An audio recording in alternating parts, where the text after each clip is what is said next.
तीन जवान सगो बेटों ने मिलकर अपने बूढ़े माँ और पिता को दर्दनाक तरीके से मौत के घाट उतार दिया। और उसके बाद दोनों की जो लाशों को ले जा करके एक सुनसान जगह जो ठिकाने पर लगा दिया।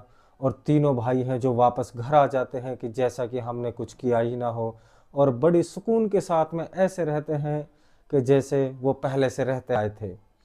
फिर दूसरे दिन डेड बॉडी मिलती है और इस घटना को खुलासा होता है। और जब पुलिस तीनों बेटों को पकड़ती है और पकड़ने के बाद जब उनसे पूछताछ करती है कि जिन माता पिता ने तुम्हें पाल पोस करके बड़ा किया है, आखिर ऐसा क्या हो गया कि तुमने उन बूढ़े माता पिता को इतनी खौफनाक तरीके से हत्या कर डाली। जब वो पूरी कहानी बताते हैं और पूरी वजह बताते हैं तो सुन करके किसी के भी रोंगटे खड़े हो जाते हैं। यकीनन जब आप सुनेंगे तो आपको भी हैरान हो जाएंगे, परेशान हो जाएंगे। और जो आज की जो घटना की शुरुआत करते हैं हम, आखिर क्या है यह पूरी कहानी की सच्चाई।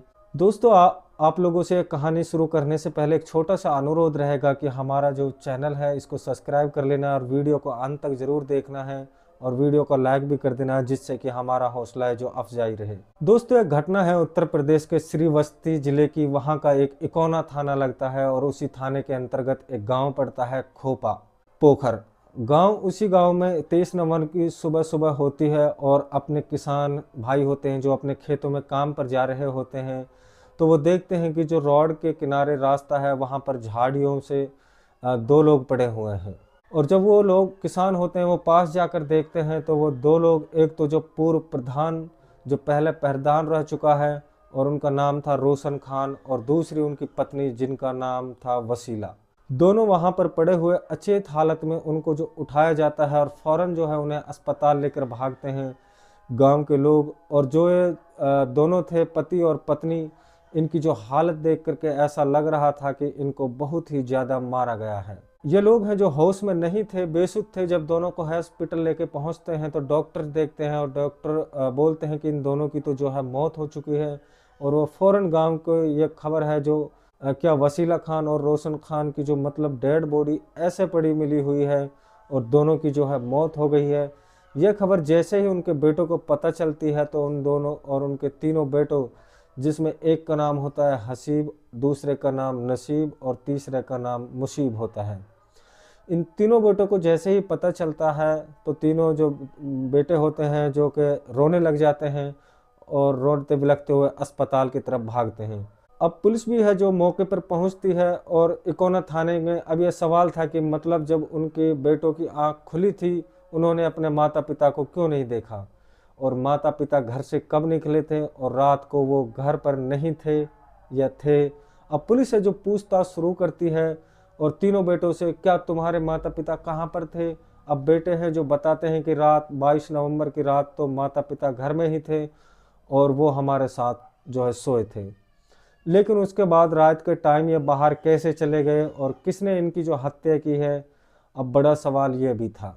बेटों ने यह बात बताई। अब पुलिस यह बात सोचती है कि जब रात के टाइम रोशन खान और उनकी पत्नी वसीला खान है जो घर में ही सोए थे, तो ये दोनों जब घर के अंदर ही थे तो फिर ऐसा कैसे हो सकता है कि ये घर से बाहर आए हैं और घर से थोड़ी दूर पर इन दोनों की हत्या कर दी जाती है और किसी को कानों कान खबर तक नहीं लगती है। न चीखते हैं, न चिल्लाते हैं और न पुकारते हैं। पुलिस को शक इनके बेटों पर ऊपर जाता है और बेटों के ऊपर जब शक जाता है तो इस वजह से भी जाता है कि जब सुबह तुम्हारी आंख खुली तुम्हारे माता पिता नहीं थे तो तुमने किसी से पूछा क्यों नहीं। तो बेटे बोलते हैं कि हमने जो इस वजह से नहीं पूछा था कि हमें लगा कि माता पिता सुबह सुबह जो खेतों पर चले गए हैं, क्योंकि हमेशा वो खेतों पर आते जाते रहते हैं।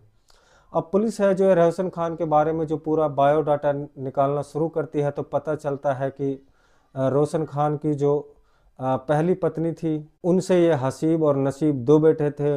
और पहली पत्नी की जो मौत के बाद इन्होंने दूसरी शादी की वसीला से और वसीला का जो बेटा था मुसीब था। और मुसीब वसीला का वसीला विधवा थी और इनके भी जो पति की मौत हो चुकी थी, तो इसलिए रोशन खान ने इनसे जो शादी कर ली थी वसीला से। और उसके बाद जो उनके बेटा था उस बेटे को भी उन्होंने अपने बेटों के साथ में रख लिया था और उन्हें भी पाल पोस के बड़ा किया। बिल्कुल ठीक ठाक जिंदगी में सब कुछ चल रहा था। रोशन खान के पास 3 दुकानें जो गांव में ही हैं और बहुत सारे इनके पास में जो खेत थे, तो पुलिस का शक है जो और गहरा हो जाता है कि शायद ऐसा भी हो सकता है कि प्रॉपर्टी को लेकर के पुलिस का जो शक है वो बेटों पर चला जाता है और उनसे अलग अलग पूछताछ शुरू करती है। और जब सख्ती से पूछताछ करती है तो मुसीब खान से जो सौतेला बेटा था, मतलब दूसरी पत्नी का था, तो वह टूट जाता है और बताता है कि हम तीनों ने ही मिलकर के अपने माता पिता की जो है निर्मम तरीके से हत्या कर दी है। और जब वो शुरुआत से उनकी वजह बताता है तो वो सुन करके जो है पुलिस भी दंग रह जाती है। और फिर ये खबर पुलिस को जो पता चलती है तो पता चलते ही ये आग की तरह पूरी शहर में जो फैल जाती है। जो रोशन खान थे, इनकी जो 3 दुकानें हैं, इन्होंने जो अपनी 3 दुकानों को रिंकू नाम के युवक को किराए पर जो दे रखा था। जो रिंकू था उसका नाम रिंकू उर्फ प्रभाकर त्रिपाठी, जो एक पेशे से वकील था और इन तीनों दुकानों को वो किराए पर लिया था। लेकिन अब आकर के कई सालों से जब दुकानें उनके पास थी तो उसने उन दुकानों पर जो है कब्जा कर लिया और रोशन खान ने यह केस कोर्ट में जो डाल दिया था और कोर्ट में केस चल रहा था। अब जाहिर सी बात है जो फैसला आएगा वह रोशन खान के तरफ ही आएगा और यह बात जो है प्रभाकर त्रिपाठी है उसको पता चल चुकी थी और वह समझ चुका था कि जो तीनों दुकानें हैं अब उनके हाथ से चली जाएंगी जिन पर वो कब्जा करा हुआ है। और इसी प्लानिंग में वो जो सबसे पहले जो मुशीब है, तीसरे नंबर का जो रोशन खान का बेटा है सौतेला, जो इलेक्ट्रीशियन है पेशे से, और वह अपनी बातों में लेता है और उससे बोलता है कि मैं तुम्हें एक बाइक दूंगा और 1 लाख रुपया दूंगा। वैसे जो तुम्हारा जो पिता हैं वो तुम्हें कुछ नहीं देंगे क्योंकि तुम सौतेले हो। तुम्हें इतना सारा सामान दूंगा, तुम्हें करना यह है कि अपने दोनों भाइयों को प्लानिंग में जो है शामिल करो और अपने माता पिता को जो है रास्ते से हटा दो। उनके पास ढेर सारा पैसा है, वो सब कुछ तुम लोग आपस में जो है बांट लेना और फिर मैं आपको अलग से पैसा भी दूंगा। मुझे 3 दुकानें मिल जाएंगी और बाकी भी जितना भी काम काज है, मतलब जो रजिस्ट्री वगैरह है वो होती रहेंगी और बाकी वो सब है जो मैं कर दूंगा। तुम बिल्कुल बेफिक्र रहो। अब तीनों जो है बैठे थे, इनको लालच मिल जाता है और 1-1 लाख रुपए और 1-1 बाइक जब ये इन्हें लालच दिया जाता है तो तीनों जो है प्लानिंग में शामिल हो जाते हैं। वकील से जो उनको पूरी कहानी समझाता है कि पैसा कितना कितना हिस्से में आएगा, तुम लोगों की ज़िंदगी जो संवर जाएगी, वरना ये बूढ़े बूढ़िया तो मतलब कुछ नहीं करेंगे, ऐसा ही रखा रहेगा और बेच देंगे, खर्च कर देंगे।